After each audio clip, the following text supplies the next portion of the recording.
All right, students. This is Mr. Hay, and I'm going to give you a demonstration right now on how to build your clay tile.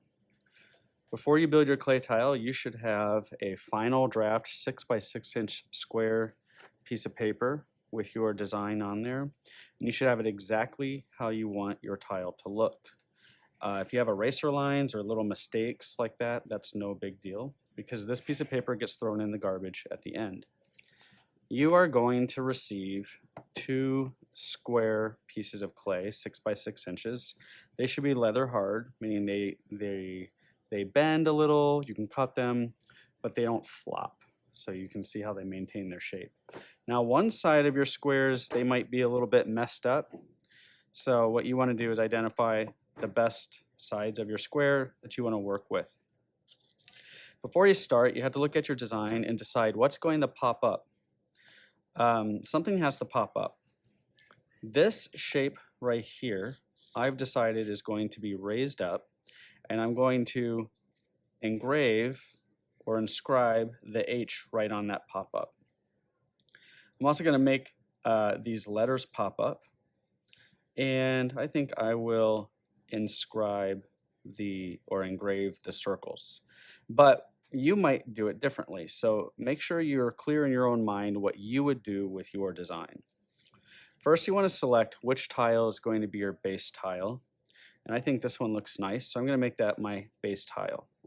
The first step is you're going to lay your final draft paper right on that base tile. It's not going to be perfect, but it'll be very close, and use a pen, a ballpoint pen, or a pencil, or a color pencil, and you want to trace the pattern. Okay, so when I trace, I am tracing with even hand pressure, and it's going to feel a little bit squishy, and that's okay. What's happening is the pen is going to leave a slight indentation in the surface of the clay so that we'll be able to see it. Now, if you need to use a ruler, you can. I'll use a ruler here. That might make me go a little bit faster. The ruler is optional. Just do it if you need it. Just gonna straighten these out a tiny bit. Now the ink doesn't actually matter. It's the pressure of the pencil or the pen that matters most. So if the ink stops working, just keep going. Also, I recommend you trace in a pulling direction, not a pushing direction. If you trace in a pushing direction, you're more likely to stab through the paper and poke into the clay. And that can happen, but we want to try to avoid it.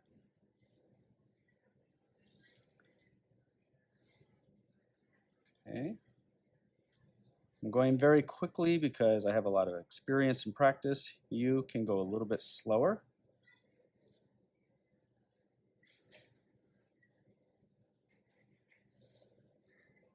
But the reason we are tracing everything right now is the indentations are going to indicate where everything belongs on the base tile. Okay, so I believe I've traced everything. Now when I peel that off, I'll put it at an angle. There you go. You can get a good view of the design. Now that is just temporary so that I can see where it all goes. Okay, so now I need to decide what is going to pop up. And I already talked about that. I think I said that this whole shape will pop up and my letters will pop up. Okay, so I'm going to grab my other tile and I'm going to trace again, but this time I only need to trace the things that I intend to pop up because I'll be using a clay knife to cut them out. Okay, so I'm just going to do this tracing again. This time the paper has really been through the ringer. You might poke through the paper this time if you didn't already. So just try to do your best. just average hand pressure. We don't need to go through the paper. Okay, and the M.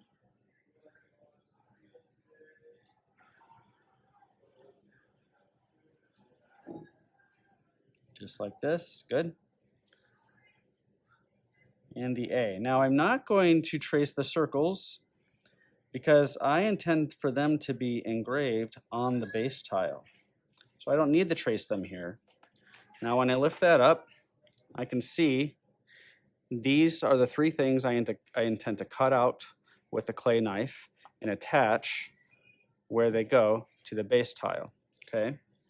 Now, before I do any cutting, I want to talk to you about the engraving.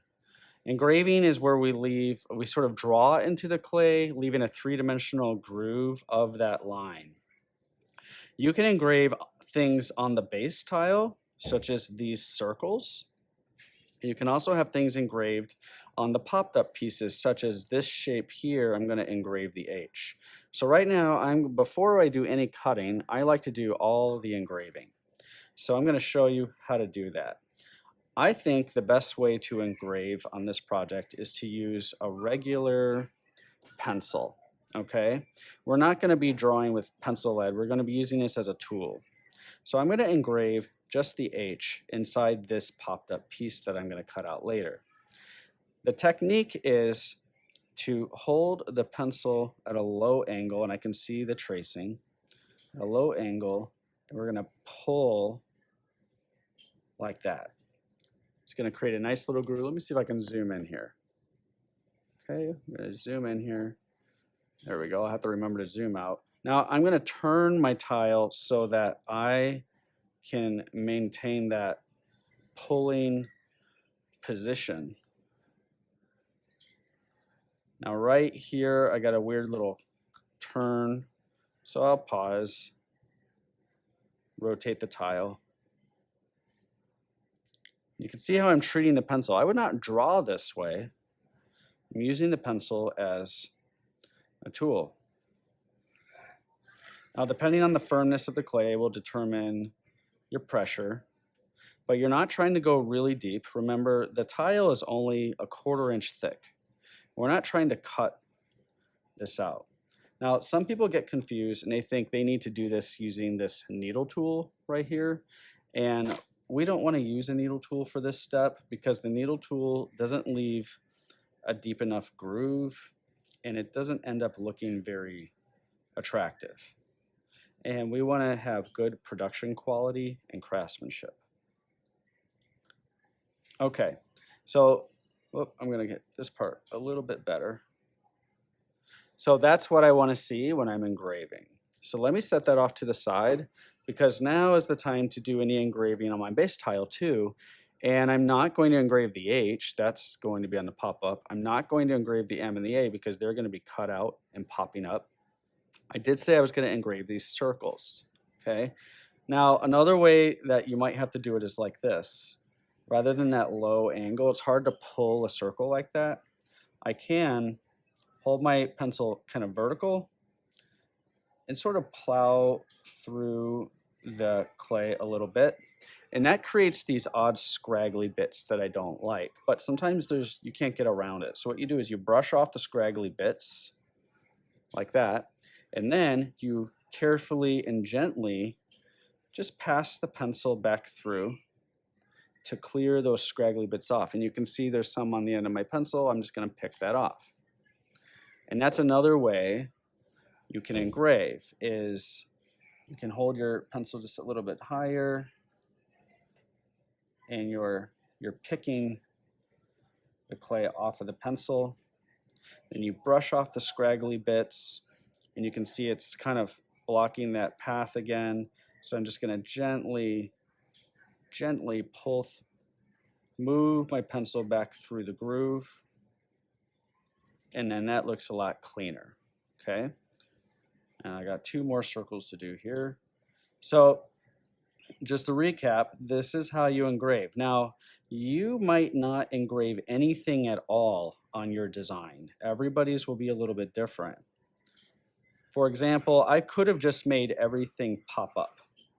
And if I were to make everything pop up, that just means that I would have cut out all of the shapes on the second square and attached them to the surface of the base tile, and that would have made them visible.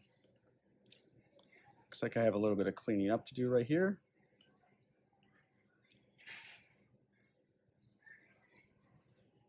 Take your time. So don't engrave something for no reason. Make sure you're well aware. And you can ask me if you're not sure.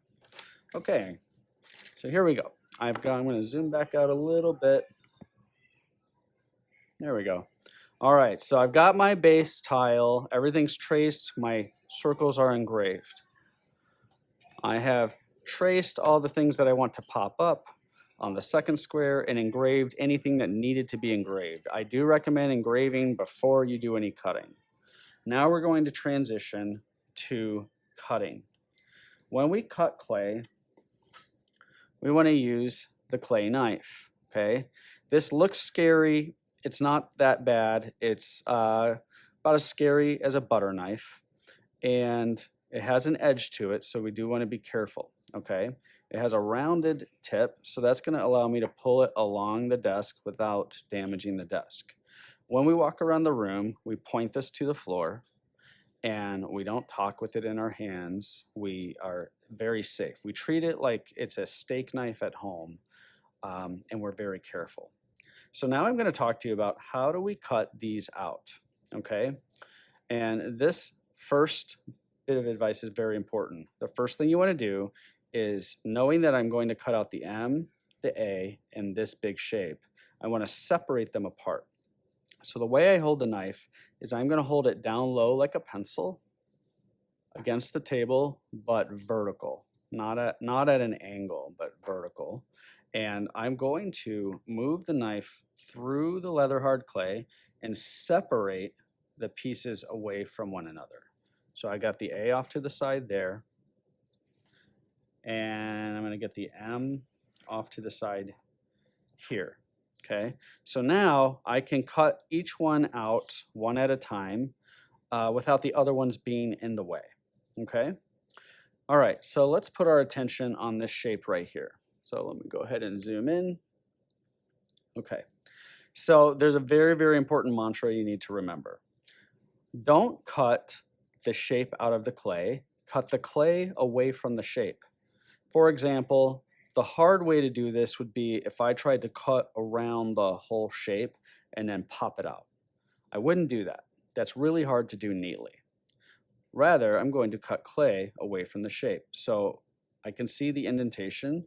So I'm going to hold my knife the same way and pull it right exactly through that line, and I'm cutting clay away from the shape. And I'm going to work my way around.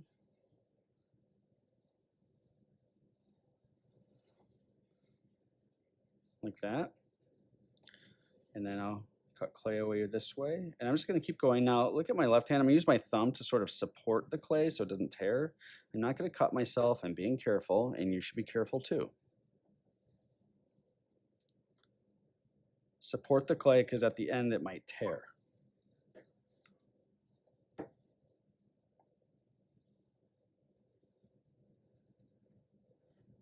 Now, if it makes sense for you, you can also do something like this line right here. I'll just take my knife, go right to it, and push down and pull through. That's another way to do it. You just want to have clean edges on your cuts because it's going to be attached to the base tile like that. I have it upside down. There we go. It's going to be attached to the base tile like that. And when the project's finished, the edges are visible. So we don't want them to look all chewed up. We want them to look nice and straight. You certainly don't want to do a sawing motion like this when you're cutting because it's going to give you a chewed up edge. So we want to have good quality edges. So this is ready. So now let me focus on the other two letters. I'll just kind of push that out of the way for a second. And here I have the A. You can see I engraved it earlier. Okay. So let's do the easy stuff first. About right there. I'll cut and pull. Good. How about down here? I can just cut and cut.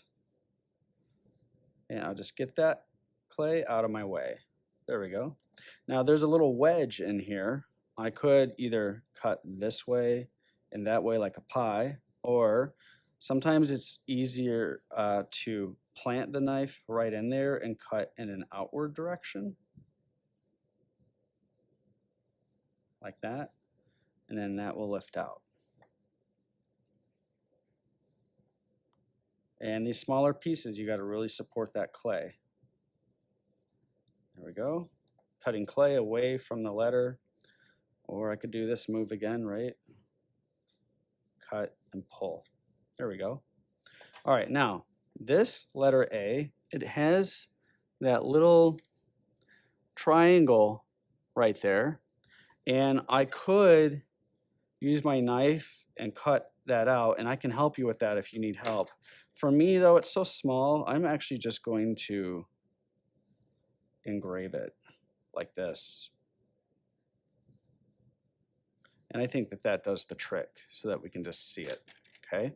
So I got that A done. I'm gonna lay it right there for safekeeping. Push this out of the way. Now I'm gonna do the M. I'm gonna do the M a lot quicker now. Remember, you have a lot more time to do this. You have usually you have about 2 class periods to do this, and most students do finish it in 2 class periods. I can usually do it in about 25 or 30 minutes total. You know what, I'm not being very careful here. Let me do the easy stuff first. Good. Zoom in a little bit there. Have a little wedge right here. So remember, we're cutting clay away from the letter. We're not cutting the letter out of the clay. That's the saying that we just went over. And sometimes it's easier to hold that knife nice and straight up and down while you support the clay. Sometimes it's better to go straight and pull, okay? So I've got that M good to go. And this, let me zoom back out, is ready for me to attach these pieces. So I'm going to do that now. But before I do that, I do want to talk to you about one thing about cutting. If you did have a small piece, let's say I had a circle here, one way to do it is you go right up to the edge of your circle, cut, and then what I would do is just sort of rotate it around as I'm shaving right up to the edges. Okay, so if you needed to do something small like that, that would be an easier way to do that. Or if you were making a heart or a triangle or a diamond, you could operate that way. Okay, by the way, all this scrap clay here, just kind of ball it up, push it over to the side. Now we're going to bring us back into play here. Okay, so in order to attach these pieces, we need to slip and score them on. Okay, I like to start with whatever is in the middle and then work my way out. It's just a little bit easier. You might feel like, oh, Mr. Hay, if I push this on, it's kind of stuck, and I think that's good. But the problem is when this dries, it will fall right off. Okay, so we have to score the clay. Now, we have needle tools like this, and scoring the clay traditionally means you take the needle tool and you turn the piece over and you make really light lines that are very close together like this. Let's zoom in on that. You make very light lines close together like this, and then cross over them like that. Not X's or anything like that, but we're just trying to rough up the surface of the clay over the entire piece. And then we would rough up the surface of the clay over this entire space too. And then we'll put water on them or slip. Slip is a mixture of clay and water, but in this class we will use water. So that's one way to go, but I'm going to show you an easier way to go. Okay, so let me zoom out a little bit. look, I've got some water, okay? And the other thing you want to have is some paper towel right here. So have some paper towel for your hands. You can keep this as dry as possible. So check this out. I have these little scrubby pads here, okay? They're used for cleaning desks and things like that, but they're rough. So what we could do is dip one in water, just a little bit, and we can just drag this over a large piece. And what this is doing, I'm going both directions, what this is doing is it is scoring and roughing up the surface of the clay. Set that to the side, and then I'm gonna kind of dip into some water again here. Do the same thing here. I don't want there to be tons of water, just a little bit. I'm roughing up the surface there. I wouldn't like scrub back and forth. I'm gonna go a single direction. And now I'll use paper towel and dry off my hands. I'm gonna pick up my piece, temporarily lay it down, dry off my hands, reposition it right where I want it to be. Now 2 or 3 fingers start in the middle and firmly push down, spiraling your pressure in an outward direction. Sometimes I use the palm of my hand if it's a big piece like this, but hopefully you can see the water, the slip oozing out the edges. And this is a good thing because it's creating a suction, okay? All right, now I'm gonna move on to my A. Because it's so small, I'm gonna use the needle tool and score inside that outline. And that's one of the reasons we did the tracing, is so we would know exactly where to do the scoring and where not to. Let me zoom in a little bit here for you. I'm just going to do a gentle crossing over just to rough it up a little bit. Now remember, when you score, don't go too deep. We don't want to trap any air. Okay, now I have my piece here. I also want to score the underside of that. So notice I'm moving my needle tool in a single direction, not back and forth, just going a single direction quickly. And I kind of start, I'll do a patch in a single direction and then do it just a few marks in the opposite way, like this. I'm supporting it with my fingers, like that. So they're both roughed up. So now I'm gonna dip my finger into some water, pat it on there, and you need to use plenty of water. I just re-dipped my finger 5 times for that one spot. Now I'm gonna do this area here. Before I pick it up, I'm gonna dry off my hands, pick that up, lay it down, dry my hands off again, and if it's in the right spot, just push it down, give it a little wiggle, and that's good to go. Now I'm getting the table wet over here, so I do need to keep my table nice and dry, okay? All right, now let's move over here. And remember, I've got my M, right? So let me score that area, and you can take your time. Now remember, if this is a big enough space, if it's easier for you, use the scrubby pad. Another thing you can use is a wood tool like this, where it's forked on the end, and for a larger piece, you can drag it in there, and that's sort of like scoring as well. But for these smaller pieces, I really do think the needle tool is the right way to go. Just don't score too deep. Also, don't score at a side angle. Try to keep a top-down angle. If you score at the side angle, it ends up gouging too deeply into the clay. If you gouge too deeply into the clay and then you put it on there, you might trap an air bubble.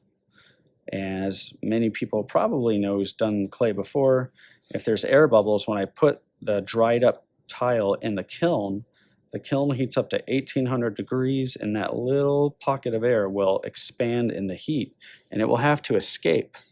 And if it cannot escape, it will find a way to escape, and that's usually by causing your project to blow up in the kiln, or at the very least, the piece could pop off and break your tile.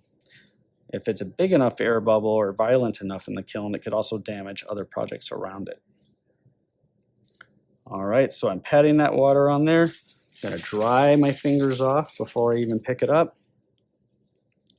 I'm gonna lay it down there temporarily, dry my fingers off again. Now I'm gonna push down and give it that little firm wiggle like that. And that is accurately attached. Now you might notice all this little oozy stuff up here. You can just let that dry, but if you have a lot of scraggly bits, one trick I like to do is I find one of these wood tools that's got sort of a 90-degree angle to it. And then what you can do, let me see if I can get a good angle here, is sometimes I'll just take this corner, I'm not digging, I'm just lining it up to the edge and sort of pulling and then cleaning that off, you see?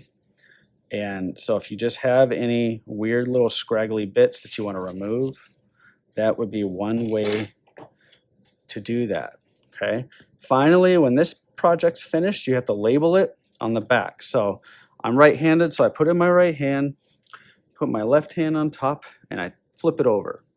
Then you can use a pencil or a needle tool or a pen, and you can write your first name and your last name real gently.